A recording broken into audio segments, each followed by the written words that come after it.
ones that I hope would reflect the very life of our faith community here.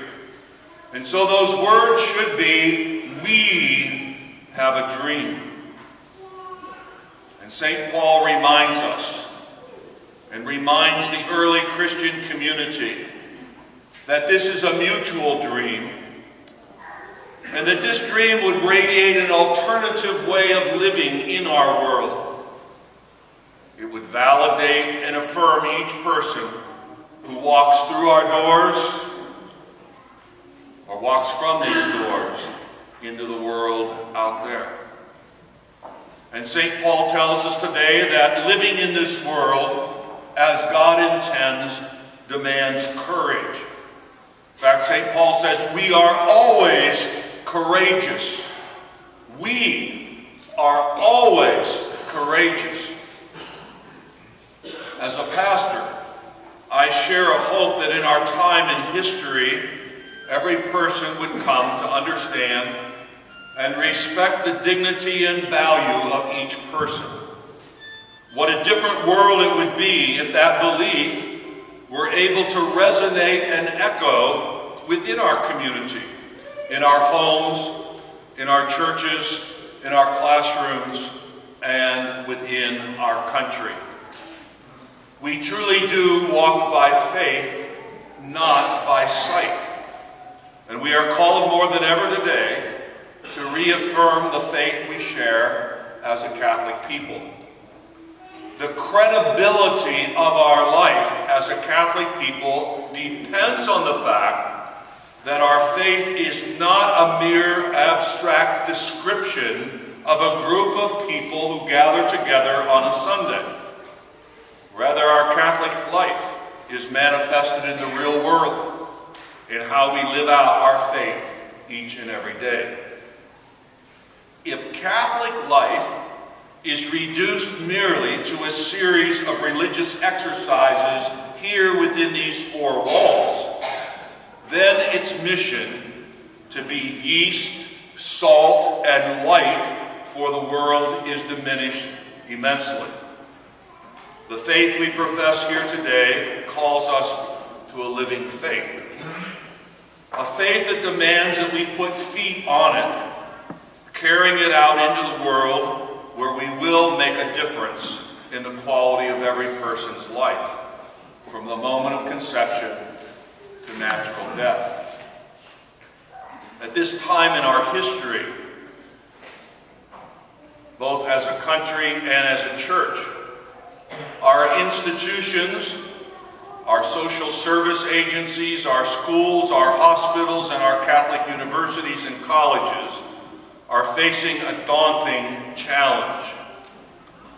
Not only are these institutions mission-driven, but they are also meaning-driven.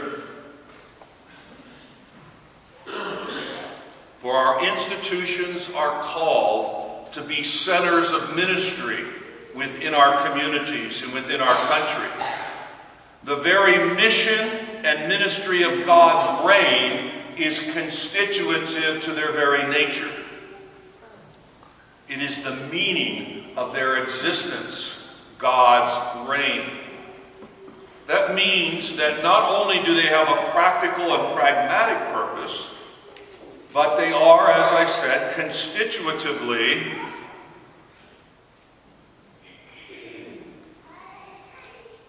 entitled with a sacred rationale.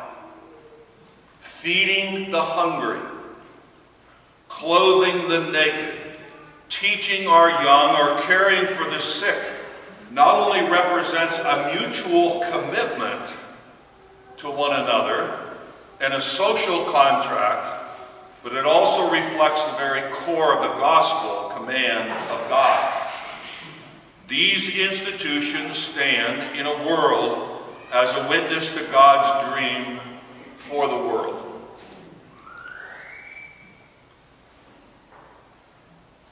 For these institutions, and within our country, these institutions, and the mission of these institutions, the Catholic identity of these institutions, must remain unambiguous. This year, in our Vacation Bible School, our children are learning about the heroes of our faith.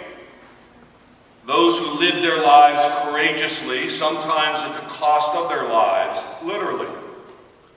Who walked this earth by faith, not by sight. Who in their lives upheld the dignity and value of human life without compromise and always in reference to God. Living our lives without reference to God, or as it has been called with a practical atheism, is an easy road for us to travel, certainly an easy path for our country.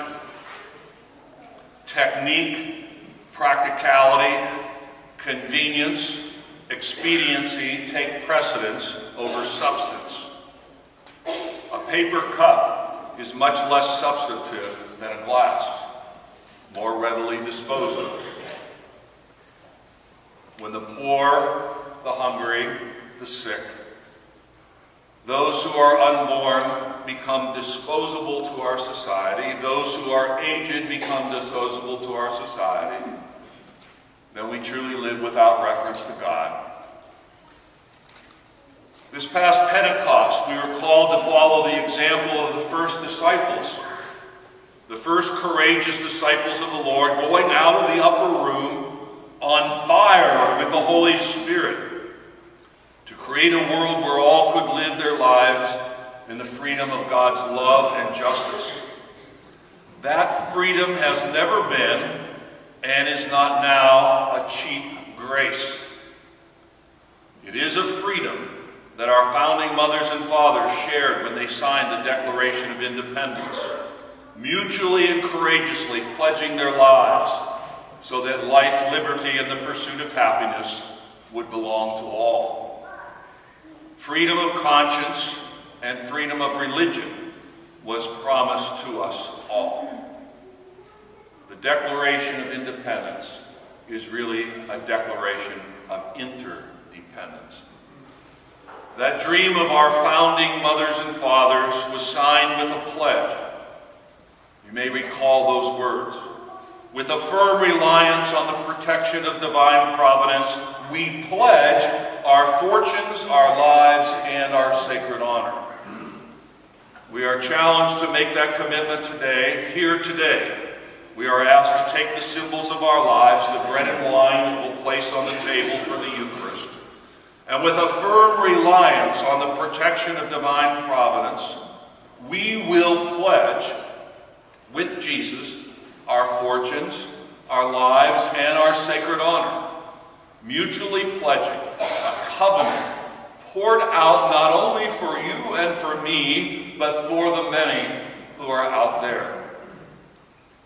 I ask you to please look into your bulletin this week and to study the ongoing challenge presented by the Department of Health and Human Services, so that we each can make an informed and conscientious decision in living out God's dream for our world, and that we can do that courageously. God bless you.